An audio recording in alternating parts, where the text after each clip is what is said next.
Узнайте правду, и она сделает вас свободными. True Stories Studio представляет фильм Юрия Заблоцкого. Комиссия Лорина в паутине лжи. Может быть, эти факты, знаете, кто-то должен стараться. Это же нельзя, что если закрыть глаза на все и сказать, да, это он, то кто-нибудь там тоже скрывается. Настоящий преступник за этим и доволен. Поэтому нужно все факты взвесить и сравнить. Может быть, 2 выстрела сразу было? Да, вот об этом я слышала тоже, что говорю, что люди слышали, кто говорит, что там не было не 3 пули, а 5 пуль. Они думают, что кто-то другой откуда-то стрелял тоже. Это вроде не один человек, только они думают. Я тоже так думаю. Вернее, я никогда не думала. Сейчас пришла такая мысль мне, потому что слишком короткое расстояние между выстрелами. Это совсем неестественно. Я сначала говорила, они как они... Ну ведь надо же так в одном... Не знаю, А суть разбираться, это уже не мое дело. Это уже для этого есть люди, у которых есть больше фактов, чем я имею. Они со всех собрали все. Знаете, как это по ниточке собирается. Клубочек. За событиями, о которых мы собираемся вам рассказать, в свое время, затаив дыхание, напряженно следил весь мир. После чего был очень разочарован, став невольным свидетелем самой масштабной фальсификации XX века, в свою очередь вызвавшей настоящий дефолт, отлаженный, как часы, пропагандистской машины США. Но начнем рассказывать обо всем по порядку. Итак, вот они, наши сегодняшние антигерои. Их 7, и они не сотрудники отдела убийств, не прокуроры и не следователи. Тем не менее, именно их назначили успокаивать страну и мир, потрясенный убийством века. А теперь поименно. Конгрессмены Джеральд Форд и Хейл Бокс, сенаторы Ричард Рассел и Джон Купер, бизнесмен Джон Макклой и бывший директор ЦРУ Аллен Даллес. И, наконец, их шеф, верховный судья Уоррен, по имени которого и принято называть комиссию, созданную указом тогдашнего нового президента США Линдона Джонсона. Существует глубокое заблуждение, будто бы комиссию назначали вести расследование. Некоторые обогащают его словом «исчерпывающее». На самом деле, комиссии поручалась только оценка фактов. А это далеко не одно и то же. Тем более, президент не дал ей даже элементарных прав. Не забывайте подписываться на наш канал. Что касается юрисдикции этой комиссии и ее процедур, объяснял Уоррен, ни один из сотрудников нашего персонала не имеет права говорить свидетелю, что он лжет, или что он лжесвидетельствует. Это не его дело. Задача комиссии – проанализировать показания всех свидетелей. Но вплоть до сегодняшнего дня комиссия не проанализировала показания ни одного свидетеля. И более того, я хочу сказать, что не во власти ни одного из членов нашего персонала кому-нибудь из свидетелей помочь или повредить. Не забывайте подписываться на наш канал. Итогом работы комиссии стал отчет. Вот этот, увесистый и с виду очень солидный том, толстый почти как Библия, из которого следовало, что в деле убийства Джона Кеннеди чьим-нибудь заговором даже не пахло. И что застреленный президент, по сути дела, погиб случайно, став жертвой целой череды чисто дьявольского стечения обстоятельств, позволивших кровожадному социопату Ли Харви Освальду из так и не выясненных побуждений сначала затеять сафари на президента США, а после расправиться с полицейским. Наказать негодяя, правда, не удалось.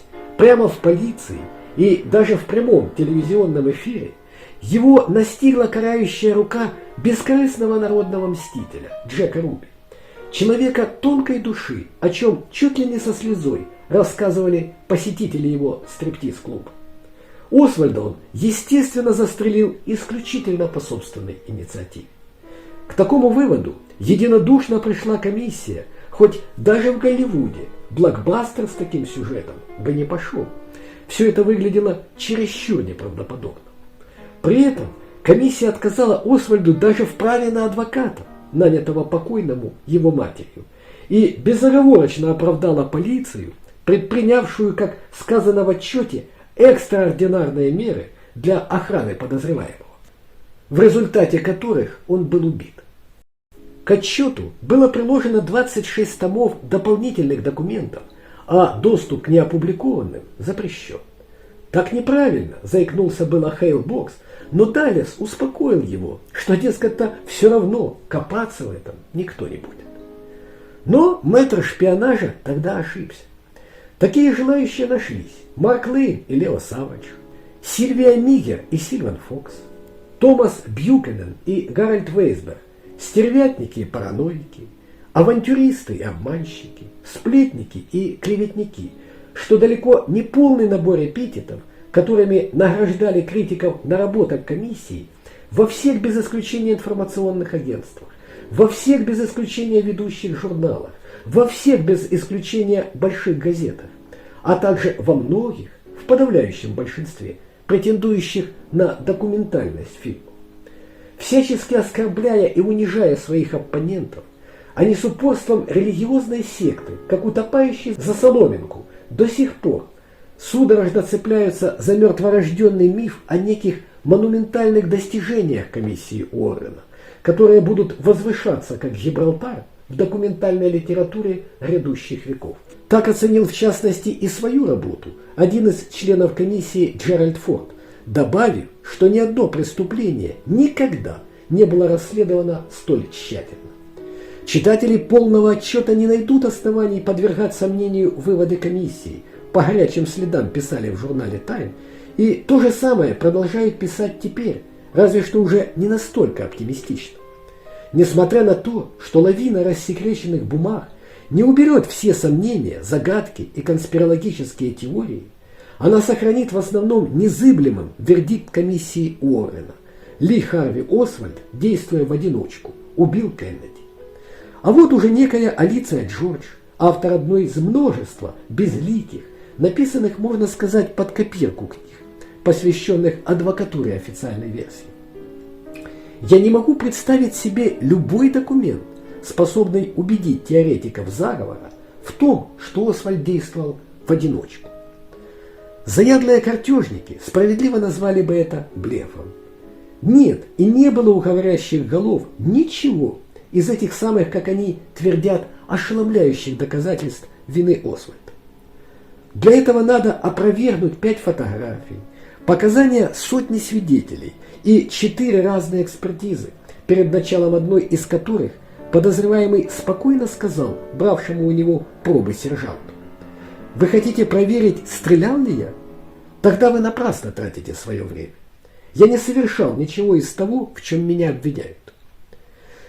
Когда стали появляться об Освальде новости, вспоминал Кэрри Торли, служивший вместе с Освальдом в морской пехоте, меня поразило, как может так быстро меняться человек. Национальные таблоиды называли его психопатом, шизоидом, параноиком и предполагаемым гомосексуалистом. Все это только в одной и той же колонке новостей. Внезапно я прочел, что он постоянно устраивал драки в армии и проявлял склонности к физическому насилию. Я таких черт у него не видел. Коллизия, однако, заключается в том, что даже те, кто из-за кулис дирижирует вездесущим глобальным мультимедийным пулом, при всем желании не могут позволить себе дать задний ход. Освальда нельзя реабилитировать, не признавая, что в этой истории лгали все. Лгало правительство, лгала комиссия, лгали сенатские следственные комитеты, лгали и продолжают лгать пресса и мультимедиа. И, кроме того, тогда придется назвать виновных, на которых прямо указал убийца Освальда, Джек Руби, заявивший, что если бы вице-президентом у Кеннеди был не Джонсон, то Кеннеди был бы жив. Кстати, самый первый и очень крупный военный заказ при Джонсоне получила никакая не мафия, а компания, принадлежавшая владельцу того самого техасского склада школьных учебников, откуда по официальной версии стрелял Освальд. Однако признать все это, пожалуй, даже хуже, чем катастрофа. Вот почему триллионы долларов на борьбу с ветряными мельницами лились и долго будут литься еще рекой. Вот почему тот самый глобальный мультимедийный пул будет по-прежнему взывать к несуществующему вердикту комиссии. Несуществующему по той причине, что комиссия Уоррена ни одной минуты не была юридическим, тем более судебным органом, имеющим полномочия выносить вердикт. Таким образом, все, из чего состоит отчет, это не более чем личное мнение. Мнение нескольких частых лиц, общавшихся иногда, в свободное от работы время. Ведь ни один из них не был освобожден от своих основных занятий. Председатель комиссии, сенатор Купер, сейчас я вынужден уехать на целый день на конференцию в Верховном суде. Возможно, я вернусь в конце дня, но если нет, то вы продолжайте, естественно. Купер, если мне придется уехать после обеда, кого вы хотели бы председателем? Председатель, конгрессмен Форд, вы будете после обеда? Форд, к сожалению, мистер Маклой и я участвуем в конференции за городом. Председатель, а мистер Даллес будет присутствовать? Маклой, его нет в городе. Не забывайте подписываться на наш канал. Единственный способ поверить отчету комиссии Уоррена – это не читать его, иронически заметил один публицист, но стоило бы добавить еще, что этот отчет ко всему имеет слабое отношение к убийству, собственно, президента Кеннеди. Мало кому известно, что в составе комиссии работали только 6 групп, которые изучали действия Освальда 22 ноября 1963 года, его личность, его службу в морской пехоте и его поездку в Советский Союз, убийство Освальда и личность его убийц, а также меры по безопасности, предпринятые для охраны президента. Что-то незаметно среди них группы «Кто убил президента?», а это значит, что заниматься поисками организаторов и исполнителей преступления комиссия концептуально не собиралась, да и не имела таких возможностей. Собственно, она была голая, во всех отношениях голая, как король из знаменитой сказки Андерсена. С другой стороны, она ни в коем случае и не стремилась к большему. Как образно выразился один из сотрудников комиссии, мы здесь для того, чтобы закрыть двери, а не для того, чтобы их открывать. В сущности, то, чем пришлось заниматься ей, ближе всего напоминает работу фокусника. Основная теория комиссии о том, что Кеннеди и ехавшего с ним губернатора 7 раз ранила одна и та же пуля, не имеет вообще никакого смысла. Она не подтверждена ничем, кроме слов отчета. Ни вещественными, ни свидетельскими, ни визуальными доказательствами. Она противоречит законам физики и данным экспертиз, поскольку высосана из пальца с целью скрыть, что в президента стреляли двое. В свою очередь, наличие шпионской камеры марки Minox и неизвестного электронного устройства, найденных при обыске вещей Освальда, изобличали в нем явного агента американских спецслужб. Поэтому камера, в конце концов, превратилась в обычный счетчик для света, а пленки для нее и неизвестное электронное устройство исчезли. И не только они одни. Как с белых яблонь дым испарились даже записи пресс-конференции врачей в Парклендском госпитале, изъятые у всех без исключения радио- и телекомпаний, и фотография свидетельницы Мэри Мурман, снятая за 20 секунд до выстрела, запечатлев склад учебников и окно, из которого, как говорят, стреляли. Она отдала ее полицейским Вайсману и Суитту, а те агенту секретной службы Паттерсону, лично заверившему девушку, что фотографию ей вернет. Дальше ни фотографии, ни ее следов. А ведь она имела шансы украсить страницы всех мировых газет, если бы в кадре смогли найти хотя бы мизинец Освальда. К слову, среди рассекреченных материалов комиссии и более поздних ничего из перечисленного до сих пор нет. И можете быть уверены, что и не будет.